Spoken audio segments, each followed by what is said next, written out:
ऐ अंग्रेज, ऐ अंग्रेज, तेरे इश्क में ऐसा घुला है ये दिल। ऐ अंग्रेज, तेरे इश्क में ऐसा घुला है ये दिल कि दुनिया की हर शय मुझे सतरंगी नजर आती है। क्यों ना हो जब रंगरेज इतना सुंदर हो। ये जो परमात्मा है ये कोई रंगरेज से कम तो नहीं।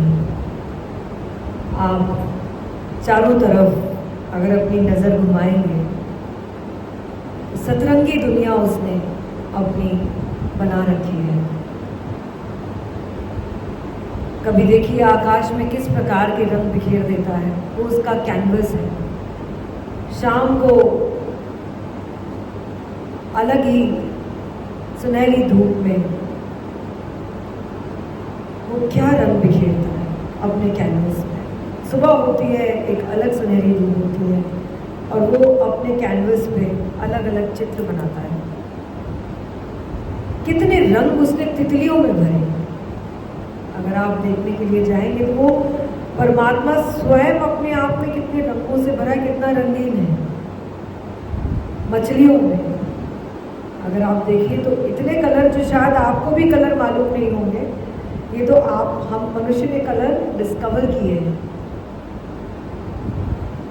तो जब आप उस रंगरेज के रंग में रंगते हैं, ये हम क्या कर रहे हैं, हम रंगरेज के रंग में रंग रहे हैं। ये 3 दिन हमारा यही प्रयास है कि हम उसके रंग में रंग जाएं। तो जब हम उसके रंग में रंगते हैं और पहली बार उसके इश्क में घुल जाते हैं, खो जाते हैं, तो हमें सारी दुनिया सतरंगी दिखने लगती है। वो कहते हैं ना, जब दृष्टि बदलती है तो सृष्टि बदलती है। बस ऐसा ही कुछ ध्यान में भी आपके साथ होता है कि ध्यान आपकी दृष्टि बदल देता है, और दृष्टि बदलती है तो जो भी आपने अपने आसपास सृष्टि रची हुई है वो भी बदल जाती है।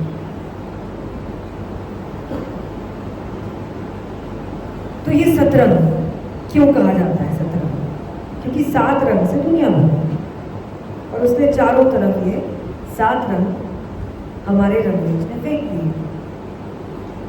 ऐसे कहा जाता है कि 7 प्रकार के मनुष्य भी होते हैं, 7 जन्म, हर चीज, बहुत सारी चीजें 7 से रिलेटेड है। 7 जन्म हो गए, 7 समंदर पार, है ना। तो ऐसे ही हमारे जीवन में भी जो हमारी आत्मा है वो भी 7 अवस्थाओं से गुजरती है, गुजरनी चाहिए। उसकी 7 अवस्थाएं हैं जो हमें परमात्मा ने दी हैं, और जो हम हैं वो शुरुआती सिर्फ 3 स्थल पर रहकर अपना जीवन व्यतीत कर कर चले जाते हैं। सिर्फ 3। आप सोचिए, आप समझ लीजिए आप अपना जीवन बेसमेंट में ही जी के चले गए, आप ऊपर आए ही नहीं, आपने जीवन को जिया ही नहीं, है ना। बड़े दुख की बात जब हम ये सोचते हैं कि हमने तो जीवन जिया ही नहीं। और ये कहा जाता है कि जब तक जिंदगी समझ आती है तब तक लौटने का वक्त आ जाता है, बड़ी लेट समझ आती है। तो बहुत अच्छी बात है कि आपके अंदर ये प्यास है कि आप जीवन को समझना चाहते हैं, आपके भीतर परमात्मा की प्यास है, आप स्वयं को ये मौका देना चाहते हैं कि आप जागृत हो सकें, आप कुछ लीक से हटकर एक जीवन व्यतीत कर सकें जिसमें आप परम का आलिंगन कर सकें। तो ये 7 अवस्थाएं क्या है, जिनमें से मैं पहले 3 की बात करूंगी कि आत्मा की जो अवस्थाएं हैं उनमें से पहली है जागृत। जागृत वो जागृत नहीं जो हम समझ रहे हैं। जागृत ये नॉर्मल जागरण है जो मैं अभी, जैसे आप सब बैठे हुए हैं, बात कर रहे हैं, अपना दिनों-दिन क्रियाएं आप करते हैं, उठते हैं, काम पे जाते हैं, यंत्रवत, ठीक है, मशीनी रूप पे दिखते हैं आप जागृत हैं, ऊपरी रूप पे, भीतर से कोई जागरण घटा नहीं है। तो ये आत्मा की पहली अवस्था है कि हम नींद में से जागें। आत्मा की दूसरी अवस्था है स्वप्न। जब हम नींद में जाते हैं तो नींद में जो कच्ची नींद होती है और पूरी गहरी नींद से बीच की जो अवस्था है वो स्वप्न की अवस्था है। तो ये दूसरी अवस्था है, ये सब हमने भी महसूस की होगी। इस अवस्था के बाद जो तीसरी अवस्था आती है वो है सुषुप्ति। सुषुप्ति जो आत्मा की अवस्था होती है वो एक गहरी निद्रा होती है जिसमें सारी इंद्रियां आपकी आराम करती हैं, सो जाती हैं, एक तरीके से बैटरी चार्ज करती है अगले दिन फिर ड्रेन आउट होने के लिए। ये तीन ही तल पे हम लोग अपना जीवन व्यतीत कर देते हैं। इससे ऊपर बहुत कम ही लोग हैं, चुनिंदा लोग हैं जो स्वयं को ये मौका देते हैं, प्रयास करते हैं जीवन में कि ये तीन अवस्थाओं से ऊपर उठ के भी जीवन है, मैं उसे जानना चाहता हूँ। क्या मैं यही करते करते मर जाऊंगा? उठा, काम किया, सो गया, सपने देखे, गहरी नींद ली, रिचार्ज किया और फिर मैं दोबारा तैयार हो गया, वापस वही सर्कल में रिपीट करते रहने के लिए। तो उसके बाद जो चौथी अवस्था जिसमें सिर्फ और सिर्फ प्रयासों के द्वारा प्रवेश किया जा सकता है।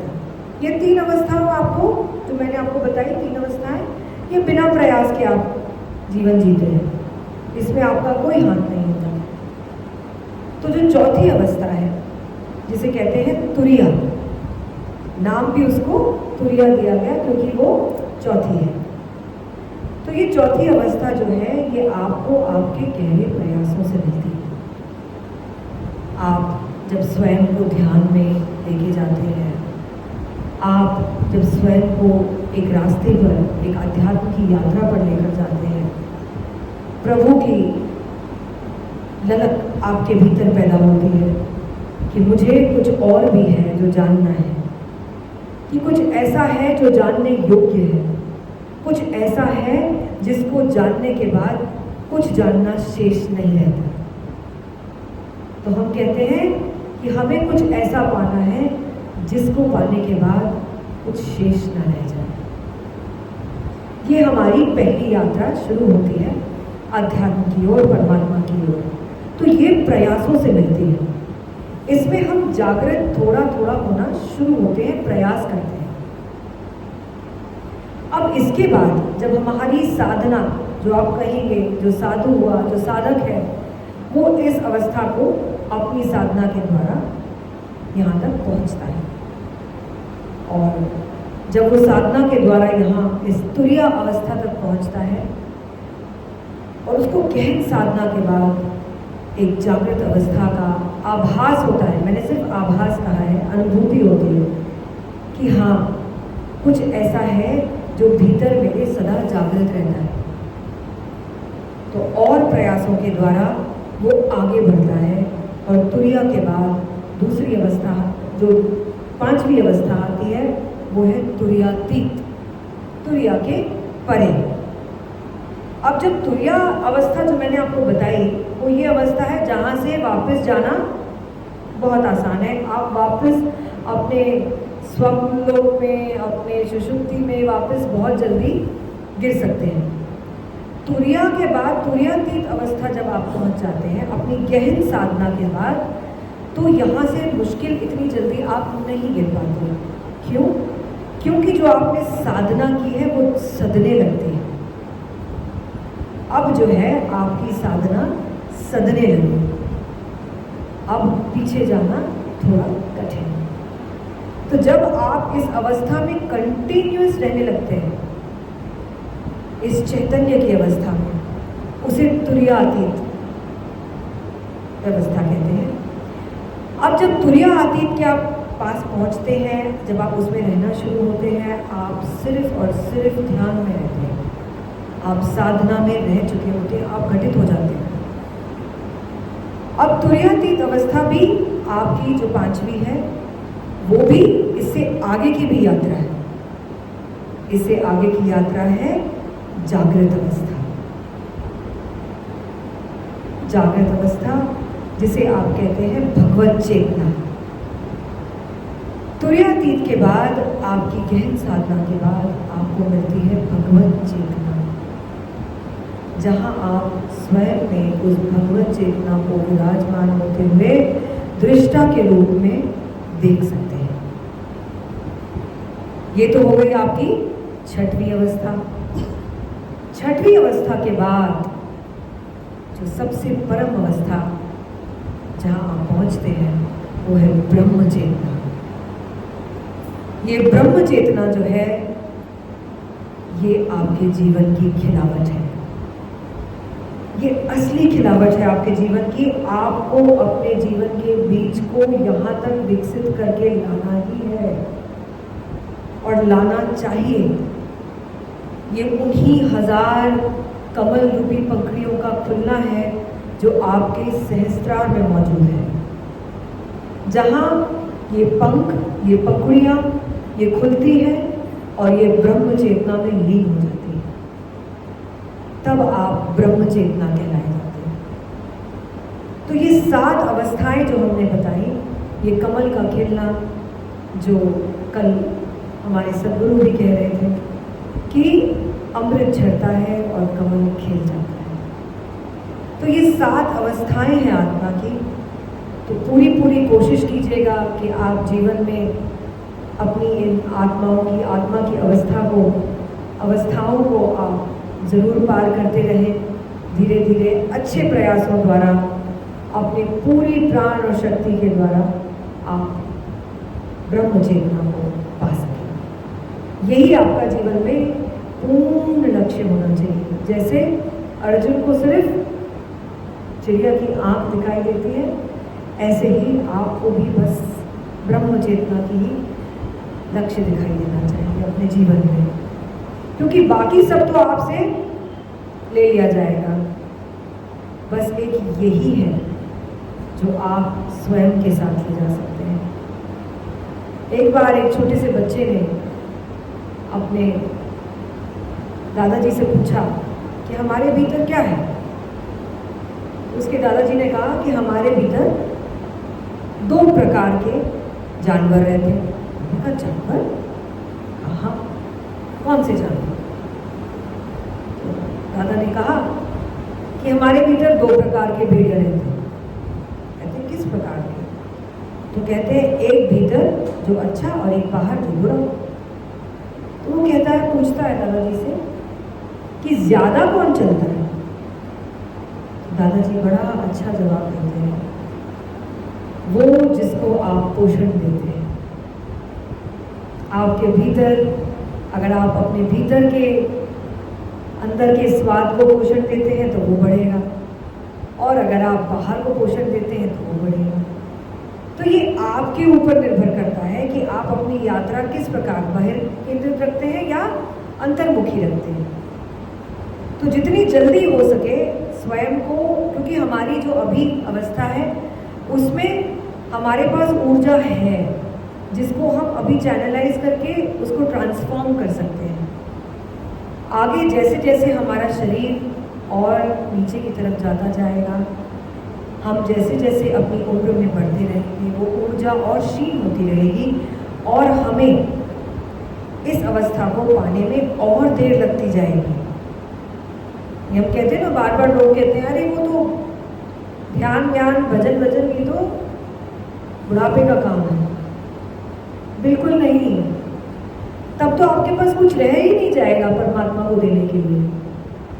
क्या कभी आप मंदिर अगर जाते हैं तो कभी आप बासी फूल लेके जाते हैं परमात्मा के पास?